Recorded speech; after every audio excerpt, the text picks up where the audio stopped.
সম্প্রতি স্টার জলসায় শুরু হয়েছে নতুন ধারাবাহিক শুধু তোমারই জন্য। এই ধারাবাহিকের কেন্দ্রে রয়েছে তিনজন মুখ্য চরিত্র, রাহুল, রাহি আর তার বোন তিতলি। রাহি ও তিতলির পরিবারের একটা ট্রাভেল এজেন্সি রয়েছে যার নাম পায়ের তলায় সর্ষে। বাকি 5টা ধারাবাহিকের চেয়ে এটি অনেকাংশে আলাদা। তার কারণ হলো এই ধারাবাহিকে ত্রিকোণ প্রেম ছাড়াও আমরা দেখি একটা পরিবারের স্বপ্ন পূরণের লড়াই। কি সেই স্বপ্ন? রাহি ও তিতলি পরিবারের একটাই ইচ্ছে, তাদের 2 মেয়ে যেন আমেরিকা গিয়ে সেটেল করে। তিতলি নিজের পরিবারের জন্য এই স্বপ্নকে আঁকড়ে ধরে বাঁচলেও রাহির তেমন কোনো ইচ্ছে নেই। সে চায় নিজের দেশে থেকেই সারা জীবন যেন কাটাতে পারে সে। বিদেশে পিএইচডি করার সুযোগ পেয়েও রাহি তা নাকচ করে দেয়, কারণ সে দেশ অন্তপ্রাণ। অন্যদিকে রাহুল এই শহরের অন্যতম শিল্পপতির একমাত্র ছেলে। তার একজন দিদি থাকলেও রাহুলের বাবা তাকে ত্যায্য করেছেন। কারণ একটাই, রাহুলের বাবা নিজের দেশকে খুব ভালোবাসেন। তিনি কখনোই চান না নিজের দেশ ছেড়ে কেউ বিদেশে গিয়ে থাকুক সারা জীবন। কিন্তু তার নিজের মেয়েই একজন অন্য দেশের মানুষকে বিয়ে করে আমেরিকায় সেটেল করেছে। রাহুলের বাবা চান না যে তার ছেলে এমনটা করুক কখনো। রাহুল যে কলেজে পড়ে, তিতলিও সেখানেই পড়াশোনা করছে, আর তার দিদি রাহি সেখানকারই একজন প্রফেসর। তিতলিকে দেখার পর থেকে রাহুলের মনে যেন একটা আলাদা অনুভূতি হয়। রাহুল তাকে নিজের মনে সমস্ত কথা জানানোর জন্য একটা চিঠিতে সবটা লেখে। তবে তিতলির কাছে সেই চিঠি কখনোই পৌঁছায় না।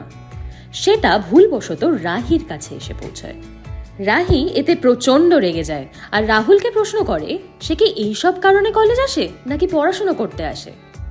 অন্যদিকে রাহির পরিবার যখন জানতে পারে যে সে কখনোই বিদেশ যেতে চায় না, তখন তারা ভেঙে পড়ে। তবে কি তাদের স্বপ্ন শুধুমাত্র স্বপ্নই থেকে যাবে? রাহির বাবা বলে আজ থেকে কেউ আর তাদের আমেরিকা যাওয়ার কথা বলবে না, এমনকি এই পরিবারের কাউকে সে আমেরিকা যেতে বারণ করে। রাহি বোঝে যে তার সিদ্ধান্তের জন্য তাদের বাবা খুব আঘাত পেয়েছে। সেই কারণে রাহি সিদ্ধান্ত নেয় যে তার পরিবারের স্বপ্ন সে পূরণ করবেই। কিন্তু তার উপায় কি? উপায় রয়েছে। প্রতি বছর তিতলি একটা প্রতিযোগিতায় পার্টিসিপেট করে যার নাম আমেরিকান বরের বাঙালি বউ। কিন্তু কোনোবারই সে জিততে পারে না। প্রতিযোগিতায় নানা ধাপ পেরিয়ে অবশেষে যে জিতে যাবে সে পাবে একজন আমেরিকান জীবনসঙ্গী। পরিবারের স্বপ্ন পূরণের জন্য এবার তিতলির পাশাপাশি রাহিও যোগ দেয় এই প্রতিযোগিতায়। এই প্রতিযোগিতার জায়গাতে তারা পৌঁছাতেই তাদের নজরে পড়ে এক জ্যোতিষী, যিনি মুখ দেখেই বলে দেন ভূত আর ভবিষ্যৎ। তিতলি তার কাছে গিয়ে জিজ্ঞেস করে সে কখনো এই প্রতিযোগিতা জিততে পারবে কিনা। কিন্তু জ্যোতিষী তাকে স্পষ্ট জানায় যে কখনো বিদেশ যেতে পারবে না সে। অন্যদিকে প্রতিযোগিতার ফর্ম ফিল আপ করার সময় নিজেদের বিত্তশালী দেখানোর জন্য রাহি আর তিতলির মা সেখানে লেখেন তাদের কাছে রয়েছে প্রায় 150 ভরি সোনা। আর এতেই হয় বিপদ। প্রতিযোগিতায় 2 জন ভণ্ড মানুষ এই সোনার কথা জানতে পারে।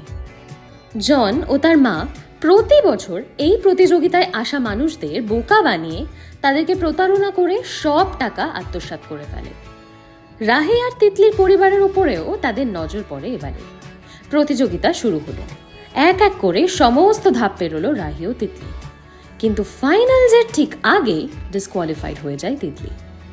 অন্যদিকে ফাইনাল রাউন্ডের র্যাম্প শো এর ঠিক আগেই রাহি দেখে তার কস্টিউম কেউ একটা নষ্ট করে দিয়েছে। তিতলি এই কথা জানতে পেরেই অজ্ঞান হওয়ার নাটক করে, যাতে রাহি এই সমস্যার সমাধান খুঁজে বের করতে পারে। রাহি শাড়ি আর জিন্স দিয়ে তৈরি করে ফেলে একটা স্পেশাল কস্টিউম, আর সেটা পরে র্যাম্প ওয়াক করতেই বাজিমাত হয়ে গেল। কিন্তু রাহি নিজের বোনকে ছেড়ে বিদেশ যেতে নারাজ। সে চায় তিতলিও যাক তার সঙ্গে। কিন্তু সেই মুহূর্তে তার ঠাকুমা আর তার মা তাকে বুঝিয়ে বলে যে সে যদি আগে আমেরিকা যেতে পারে তাহলে পরিবারের সবাই পরে যেতে পারবে।